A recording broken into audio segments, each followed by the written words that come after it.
Tonight,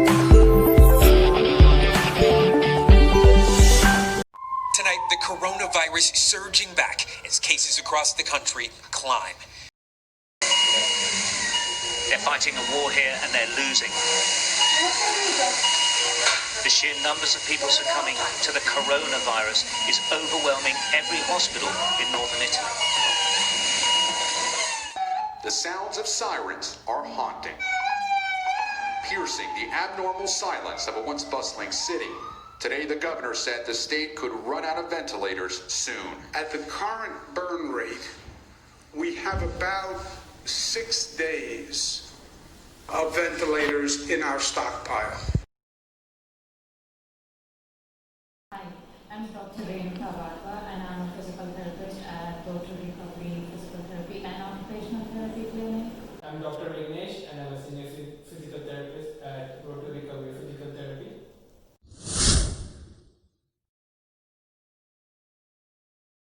So far, when we started, it was not easy to start working with those masks, gloves, and goggles on. It was really suffocating. Even for the patients, it was not easy to exercise or do any of the activities with the mask on. Also, it is very hard to palpate with the gloves on, but kind of we are getting used to it, and it's important for all of us to do that. Treating patients while COVID has been tough for a simple reason that we have to have our mask on all the time, and it's not easy wearing the mask all day, and also at the same time trying to teach patients what to do, what not to do, and having them wear the mask and do the exercises. So the experience has been tough, but again it's a learning process for us. This COVID thing is something that is very new, and we are all still learning about it. So far so good. We have been able to manage our patients well. The patients have been able to manage their treatment and recovery well till now. So everything is good. Yeah, I imagine physical therapy is a specific hurdle in healthcare because it's a very active sort of appointment, whereas other doctors, you're just kind of in and out of an office, but here you're actually working out. Yes, we do have to spend a lot of time with our patients. You say like 30 to 45 minutes with the patient, around the patient, because we do a lot of manual work and exercises that needs to be done, taught to the patients. So it's very difficult to maintain the distance with them, but we do make sure that we have our distance of 6 feet and give them instructions appropriately to have them be safe while doing the exercises, as well as keep our safety in mind while treating the patients as well.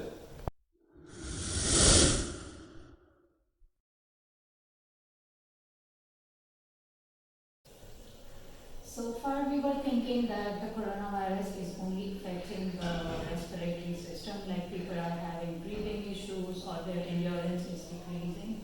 But lately, we have been seeing the patients who are like suffering neurologically, who have like suffered multiple strokes and so on.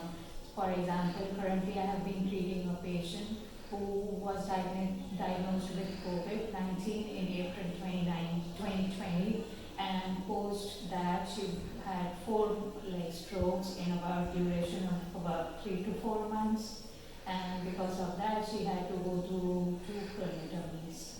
And yeah, so it's not just restricted or limited to the respiratory system, but it is affecting the whole body.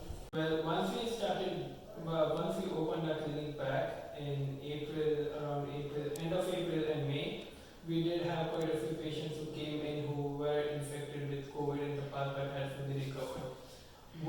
Not a lot of people that we saw had any post-COVID repercussions, but there were a few who did have some kind of neurological or cardiovascular problems going on. One example is in one of the locations we had a patient who came in who had COVID, and after recovering from COVID, like a week or 2 weeks after, he started getting neurological symptoms where he lost the strength in his lower extremity, because of which he had difficulty walking and keeping keeping a balance and standing straight. So he came to us for his physical therapy. He's been having his physical therapy since then. He's been improving, but still we have a long way to go with him. There was another case that we saw in another clinic where a patient, she had COVID, young woman, 37-year-old, said that following COVID infection, once she recovered, she was still having difficulty breathing, but she was tested negative for COVID after, and they tried to take her ECG, they took her ECG and cardiograms and stuff like that, and they found that she had pericarditis developed. She never had that problem before, and that stopped her from doing whatever she used to do because she used to get very breathless. So she has just started treatment with us now. We started doing some breathing exercises, some strengthening of her upper extremity with cage, thoracic mobility. We are doing some endurance exercises with her, and too early to say if she's recovering, but she feels much better after doing those exercises. And I think, yes, physical therapy definitely has a place in treatment for post-COVID patients.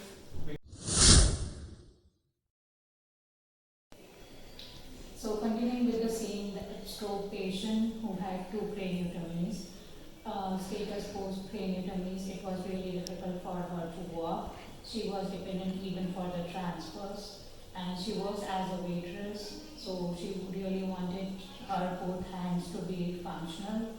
So now, as of now, she is doing great with ambulation. She is completely independent with her aerials. Now we have been working on her shoulders to get a better strength and also improve her fine motor skills, even though if it has affected her left side. But as we said, she works as a waitress, so she really needs both of the hands to be functional.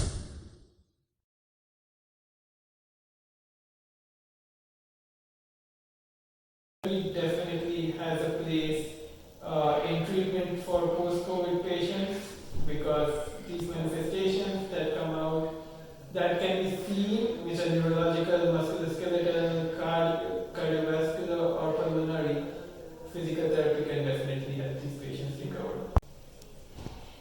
As we said earlier, COVID is not just affecting the respiratory, but it's the whole body. So people or patients who are like after quarantine or who are admitted in the hospital and after they are discharged, they are not immediately back to their normal life.